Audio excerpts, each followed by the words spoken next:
JEE आणि नीटचे प्रशिक्षण आता आपल्या विभागात।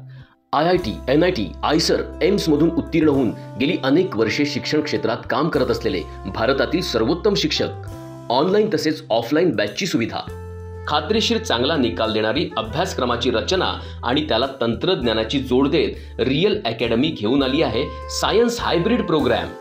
11वी 12वी सायन्स बोर्डाची आणि इंजिनिअरिंग आणि मेडिकलच्या जेईई, NEET, CET परीक्षांची संपूर्ण तयारी, राष्ट्रीय आणि राज्यस्तरीय प्रवेश परीक्षांमध्ये आपल्या विद्यार्थ्यांना मानाचे स्थान प्राप्त करता यावे आणि त्यांच्या उज्ज्वल भविष्यासाठी सर्वपरीने मार्गदर्शन करता यावे यासाठी रियल अकॅडमीचा हा एक प्रामाणिक प्रयत्न। आजच संपर्क करा।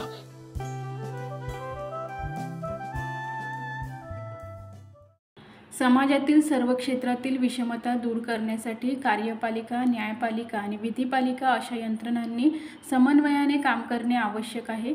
समाजातल्या शेवटच्या घटकापर्यंत न्याय पोहोचला पाहिजे आणि तो देखील लवकरात लवकर पोहोचण्यासाठी सर्व यंत्रणांनी काम करण्याची आवश्यकता असल्याचे सर्वोच्च न्यायालयाचे न्यायमूर्ती भूषण गवई म्हणाले। सिंधुदुर्ग जिल्ह्यातील देवगड येथील दिवाणी न्यायाधीश कनिष्ठ स्तर व न्यायदंडाधिकारी प्रथम श्रेणी न्यायालयाच्या नवीन इमारतीचा कोनशिला समारंभ देवगड येथे सर्वोच्च न्यायालयाचे न्यायमूर्ती भूषण गवई, केंद्रीय सूक्ष्म लघु व मध्यम उद्योग मंत्री नारायण राणे, मुंबई उच्च न्यायालयाचे मुख्य न्यायाधीश देवेंद्र कुमार उपाध्याय, सार्वजनिक बांधकाम मंत्री तथा सिंधुदुर्ग जिल्ह्याचे पालकमंत्री रवींद्र चव्हाण, शालेय शिक्षण मंत्री दीपक केसरकर, सिंधुदुर्ग जिल्हा व सत्र न्यायाधीश हेमंत गायकवाड, न्यायाधीश श्रीमती देशमुख, मुंबई उच्च न्यायालयाचे न्यायमूर्ती नितीन बोरकर, जिल्हाधिकारी किशोर तावडे, पोलीस अधीक्षक सौरभ कुमार अग्रवाल यांच्या प्रमुख उपस्थितीत पार पडला। श्री गवई म्हणाले, कोकणामध्ये पर्यटनाला मोठा वाव आहे। पर्यटनाच्या माध्यमातून कोकणाचा विकास होत आहे। सार्वजनिक बांधकाम विभाग चांगले काम करत असून राज्यात अनेक न्यायालयाच्या ज्या इमारती बांधण्यात आल्या आहेत त्या इमारतीचा दर्जा हा उत्तम आहे। देवगडमधील न्यायालयाची इमारत देखील अत्यंत सुबक आणि सुविधायुक्त असणार आहे। कोल्हापूर येथे उच्च न्यायालयाचे खंडपीठ करण्यासाठी आपण प्रयत्नशील असल्याचेही त्यांनी यावेळी सांगितले।